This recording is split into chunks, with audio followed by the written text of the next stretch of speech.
So you guys do this weekly? Monthly? This is just have a conversation. Have a conversation. All right, I've said enough. You know, for years I've been thinking I coined that expression. Now you're telling me you already had it? No, I took it from you. So just for the record, in case the Sandler gods are looking down on me. As much as I say I don't prospect and cold call, that's all I do. I train or I prospect. And it's funny, Pete, that you bring that up, because in the beginning of this year, I said I got to go back to basics. 2020. Sometimes don't mess with the sales team now, because this is where they really need the help to get things moving again within your company, within your product and service. Yeah. And I got to tell you, you know what the key is to follow up on everything that I did. So that was 10 or 15 years ago. Yeah. Isn't that crazy? When Pete Morrissey was the man. I still talk to him. And I think everybody needs that kind of mentor, and he gets it. There's not a lot of people in this world that get this sales business game. So it's nice to see you again. It's nice to see you too. So, Mike. And it's nice to see you too, Pete. Oh, it's nice to see you as well. We just I forgot he was here. I was going to shut my screen off and let you guys go. Mike, Pete, and Frank knew each other, right? You probably can tell the story better of how that they knew each other from PPC. Fast forward 20-something years, Frank brought in Quinn, who's Pete's grandson, to be an intern at CleanTech when I was there, and brought him under his wing and made a deal with him that said, I need you to do this, and that was follow these rules and engage in this way in a sales capacity. And with that experience and during that time, I'll help you, look at your resume and get things in shape. And Frank's part of the deal was to help him find a job, and that he did. Probably my first experience seeing Frank take someone through that kind of mentoring process. At that level, got to kind of see the whole development of a young kid coming in.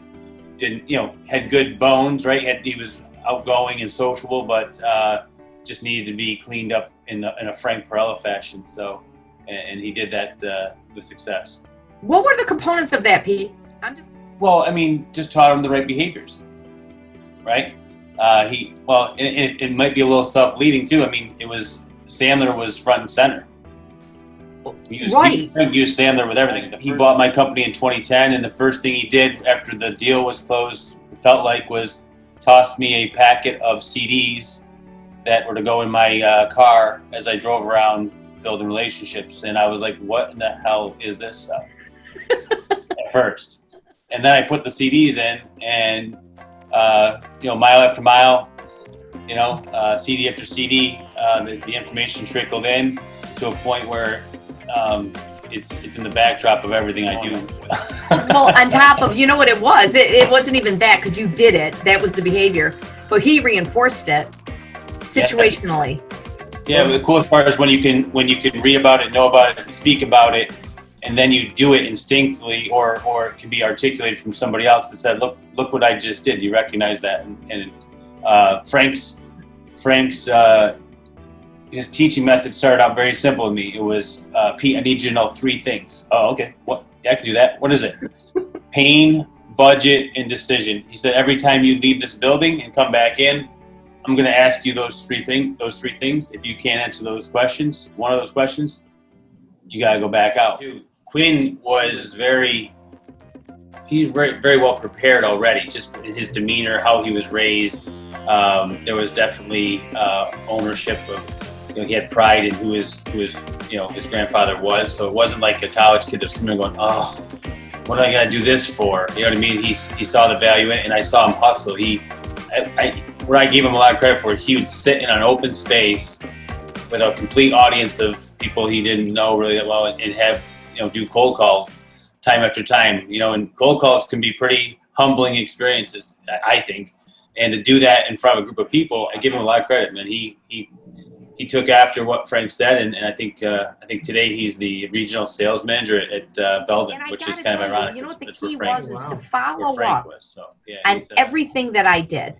everything that I sent out via email or via note card or an envelope or the U.S. Postal Service or even through LinkedIn, to follow up is the key to any success in sales.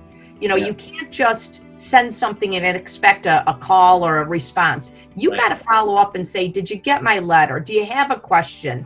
But if no one follows up, it's not complete.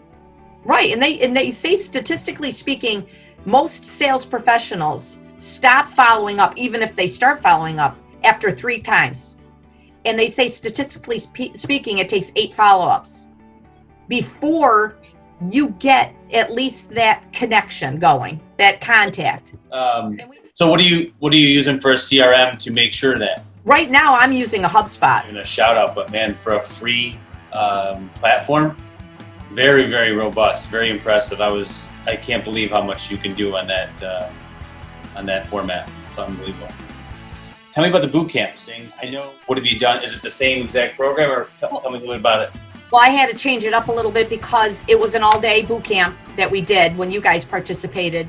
And essentially what they're getting is they are getting all the online materials. So they're going to get that 1-year Sandler online license. I'm going to allow them to come to class for a month so they can come to the public classes and interact with the other sales professionals that are engaged in Sandler, on top of 2 one-on-one coaching sessions to help them either formulate or develop their prospecting business development plan. Because all of us have an idea of how we develop business, but do we have truly a good structured prospecting plan? Do you have your list of prospects? How are you going to reach out to them? So it's kind of formulating, Pete, to your point of the behaviors. And then, do a follow-up coaching call on tracking. What are your successes? Where are you stumbling and fumbling? What do we have to change up? Even working on your 30-second commercial as we're all prospecting. Do you know what the hell to say when somebody answers the phone? It's kind of like the trainer, to bring down to your staff and to help them kind of put together the foundations and the fundamentals, because there is fundamentals and foundations of selling. Everybody sells in their own way, but there is still that common thread message to developing that relationship of, and how to develop that relationship and continue that relationship. Insanity. I started to smirk again because I know I do that from time to time. When you were saying, walk across the room and shake someone's hand, that's all I want to be able to do is walk across a room and shake someone's hand. Doing this, I want to meet, I was just talking to somebody about doing a training program and I said, I'll come in. They're like, really? I go, yeah. I'll wear a mask. I'll wear gloves. I just want to come in and see people. But I like to do a lot of case scenarios. I come up with case scenarios and I'll give a situation up there and say, how would you handle this? What would you do? And I take, in each aspect of the sales process, a good seasoned sales team that we had. And these were the all-stars that want to stay all-stars or get to that one next level of better. Being vulnerable, and I like working with vulnerable people. I love people coming in saying, "Oh my God, I just suck," and I don't know, and I love working with those kind of people because that they're there for a reason and they want to get better, but they need help to get better, and there's nothing wrong with that. Yeah, and you know who you're getting. There's no facade. There's no hiding the personality traits that are lurking underneath. They're right there. They're raw, and then people trust those kind of people faster than they do the ones that are synthetic and try to hide something. Yeah. And they're the ones that are fun because not only are they vulnerable, but boy, do we laugh a lot at each other. Just made me think because I always learn stuff from my own. For whatever reason, the last year and a half, I've had a few instances where I had to speak where it didn't go so well. It was one of those choke hard moments, right, where you just hope that no one else saw it or heard it, and it was weird. Just happened a few times in my career. Anxiety. I don't know what was happening, what was going on, but it's severely embarrassing. You speak for a living in front of people. How often does that happen? You do get off your game a little bit, but I got to tell you, Pete, the best piece of advice I got from Pete Morrissey was the worst you do is the best they'll ever see. I've done some training where I just said, you know what, I didn't get to where I wanted to be. But I always give myself, the gift of a short memory. Don't beat yourself up, learn from it. Is it a preparation thing? But I'll give you a story. And it was when I was just starting in doing training, and I was invited down to the Colgate Inn to do a small customer service training program, 6 people, but it was for a company retreat. And they said, you're going to be working with these 6 customer service reps. I said, great. So I had my little program plan for 6 customer service reps. So I go in, they meet me at the front door, the business owner, the HR person, I had my little 6, packets to go work off with this customer service team. And they told me, change your plans. You're not working with the 6 customer service. We want you to do the training program for the whole 130 in the big room. I had 10 minutes to get my shit together. Ooh, I shouldn't have said that. Sorry. No, you're good. No, I had 10 minutes and I'm green. I am green as green can be. And I remember looking at, I won't even give you the company name. I remember looking at the owner and the director of HR going, okay, let me go to the restroom because I just got off the road because it was an hour and a half. I remember going into the bathroom and leaning on the counter going, oh my God, what am I going to do? I still have the flutters in my stomach right now. Yeah. I can go back to that moment going, oh my God, what am I going? It was 130. I went from 6 people to 130. Hour and 90 minutes. I had to go. Proper preparation prevents poor performance. Yeah. So, I was up, I still do, I just did a training program. I was up for 3 hours getting ready for a program this morning. And my husband even came in and he goes, it's 11:45. What the hell are you doing? He goes, can't you do this stuff in your sleep? And I'm like, I probably could, but I won't. You show up prepared though, it pays off and it shows. If, you might not have been prepared for 130 folks in the audience, but I'm suspecting even though you were green, you came prepared with a plan. You now had a few more eyeballs to stare out to. And yeah, exactly. I had the material and I knew the material. It's just, executing it, between 6 and 130. What's the difference? And he used to tell me that when I started doing programs, because I used to beat myself up going, oh my God, what did I do? And Pete's like, Sandy, the worst you do is the best they'll ever see. And you know what? There is some relevance to that, and it's just saying that, we're harder on ourselves than probably what we give ourselves credit for. Yeah. And just, and keep things in perspective. Well, yeah. And I think there's a human element there too, is that we are all humans. We're all going to make some mistakes and not to beat yourself up, but I think the vulnerability, we talked about that a little earlier. It's just, we are who we are. As long as we're trying, we're trying to do our best, it's all good. Being in front of people or even working with people, it's hard. So you've been there a little over 16 years, right? 17 years, yeah. How did it, walk me through it? Well, I started with Pete out at Salina Meadows, and then we went in with Dermody, Burke, and Brown, and it was always Pete, Rick, and I. And then Pete kind of phased out and retired, and Rick assumed the ownership with Dermody, and then Rick went off on his own, and I was with him. And then Rick then sold to Greg Massengill, and they were partnered up. And that was for 4 years. And then they just recently, Rick retired. Greg, is doing some other business ventures, and that's how I landed in April, or as of May. So walk me through it. Did you see that coming? Was there all of a sudden, hey, Sandy, we want to talk to you about something? No, it was funny that you bring that, because Rick said that, he was retiring from Sandler, he was done. Greg said, I'm done with what I wanted to do. So I remember this vividly. I remember coming home going, they want out, which leaves me what? Right. So I said, God, do I want to go and find another job and go work for somebody? So I said that to my husband, and my husband said, "You won't last 3 to 5 days. Your employment will end." And it's not that I'm different. I'm a very independent person. I've worked for myself for 20 years, 17 years. I hold myself accountable. I don't need somebody. Right. So my husband said, why don't you look into seeing what they can do for you in regards to buying a franchise? So I said, what the hell? It was probably one of the most spontaneous purchases I've ever made in my entire life. No kidding. No kidding. And the biggest one, probably. Yeah, because I called Sandler, the home office. I spoke with them. I have a good relationship with them. I spoke with Greg and Rick in regards to this is what I'm looking for, because and as crazy as this sounds, there's such a legacy here in Central New York for this training and for Pete Morrissey. I couldn't let it go.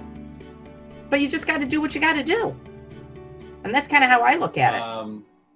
I've written. You've had all of a month? How long have you been the complete 100% owner of? Wow, I did the month of May. I'm almost on my second month. Well, congratulations, happy anniversary. Thank you.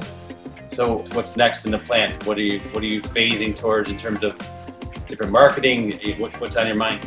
It is a great question, and it's funny. I'm still trying to figure that out. Half of me says go back to the basics. Yeah. Continue to make the connections, meet the people you can help, and provide training for anybody that wants it. Yeah. How do I go out there and have that voice? As I say, it's a sprinkle of everything, and I'm trying to figure that out as I'm going along. Do I have to make some huge changes? No, not necessarily. I think that the one thing that I wanted to do is just pick up the ball and run. Greg and Rick kind of, stop, left here. I'm picking up and I'm going. And where this is going, incrementally, I'm going to look in 3 months and then year end and just kind of keep it going.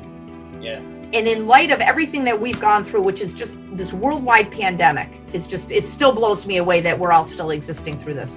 More of a time that all of us smaller businesses need to rely on each other more so than ever. And, that's the one thing that I'm looking, at, because the one thing I love about Syracuse, true blue, Syracuse and born and raised, is it is a great community. It's a close-knit community, especially the business. As I say, somebody that knows somebody that knows you. And I love the idea of what you guys are doing of just making the city smaller and letting people know what's going on and what people are doing. I think it's awesome. If you guys don't mind me asking, what's your guys' relationship? So we just started networking together, and we stayed in contact, and then we got back together just recently, probably the transition to a REIT for Pete, and then COVID happened like weeks later, and we said we should, let's continue to have virtual calls, and one thing led to another, and Pete's like, let's have 4 or 5 people. Let's have a virtual meeting on Zoom and just network with 4 or 5 of us. And there were 4 scheduled. One guy dropped out, so we were down to 3 of us. And Pete, unbeknownst to me, hits the record button, introduces me to a guy that he had met through somebody, and we had this first Making the City Smaller recording. And then Pete's like, I'm going to post this online. I'm going to whittle it down. I'm going to edit it. And it blew me away. And I was fortunate. Pete's like, you want to be on this thing every week? I'm like, absolutely. There's networking to me is an art form. It's not sales. It's a part of sales. It's not marketing. It's a part of marketing. It's a part of everything. And it's an art form that I have a severe passion for. And the people I bring on get that. And they have one too. And then they add to mine. And then that buffet that's tossed around in the bowl all comes together, and then what we're finding out of it, I think, is everybody has a story. We always look at people going, oh boy, they had it made. No way. Everybody has a story to share, and it's such a great learning lesson that I take personally. I always take everybody's learning lessons to my heart, and I think you know, everybody that I talk to has a little piece of them in me for my growth. I'm really proud of you. I'm really happy for you. Thank you. I appreciate it. I'm excited for you. I mean it in the deepest part of my heart that anything I can do to help you, you know, go from here to wherever you want to be, I'm sitting here to help you. I appreciate both you and Mike. You know, this was fun. We could have stayed here for another 2 hours, for God's sakes.